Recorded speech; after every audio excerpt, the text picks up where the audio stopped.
bismillahi rahmani rahim wa sallallahu taala ala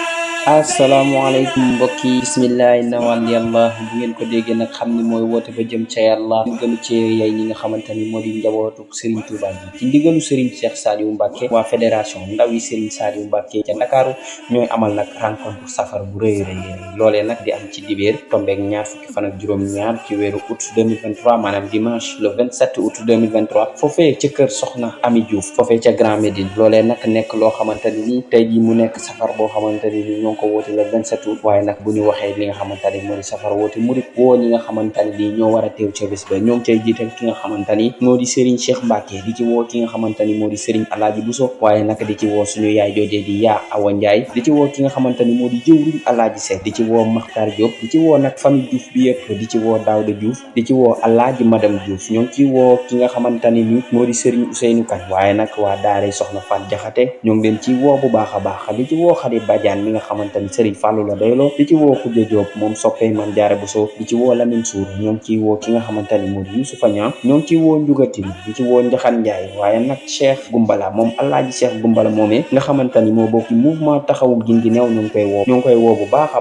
baax di ci woo Modou Koumba Ndiaye ñoo ngi ciy woo ki nga xamante ni moo di Daouda Ndiaye di ci woo Tafa Goumbala ñoo ngi ciy woo Moustapha Niang di ci woo ki nga xamante ni moo di Cheikh Niang waaye nag bu ñu demee ba Maroc ñoo ngi cay woo ki nga xamante ni moo di Mouhamed Gueye di ci woo ki nga xamante ni moo di Aliou Kébé ca Parcelles di ci woo Maguette Faye foofee ca Grand Médine ñoo ngi ciy woo Pa Demba Thiam bi nga xamante ni moo di Elimanu Grand Médine ñoo ngi ciy woo ki nga xamante ni moo di Pa Cheikh Boy ak njabootam di ci woo Adama Diop ak njabootam di ci woo Mère Ndata Seck ak njabootam ñoo ngi ciy woo Mouri Diouf di ci woo ki nga xamante ni moo di Iboulaye Diouf waaye nag waa fondation sant Serigne Saliou ñoo ngi ciy rendre hommage ki nga xamante ni moo di jàmbaari Serigne Saliou ga di Cheikh Béthio Thioune waaye nag ki nga xamante ni moo di Ezel Diatta ak famille bi yëpp ñoo ngi ko ci woo di ci woo Moussa Sy di ci woo ki nga xamante ni moo di njabootu Moussa Sy ji yëpp bëgguñu kenn manqué ko loolee nag nekk loo xamante ni le dimanche 27 août lay am foofee ca Grand Médine plus précisément kër Soxna Ami Diouf waaye nag bu loolu weesoo waa fédération ndaw yi Serigne Saliou ñoo ngi xamal bu baax ni laxasaay ak carte de membre yi kuy ñëw bu nga ko àndaale ndax nekk na lu obligatoire mu nekk soññe boo xamante ni ci taxawaay wi lay gën a doon ku ci bëgg information yi lépp da ngay woote ci 70 748 59 95 wala nga woote ci 77 384 60 69 nee naa leen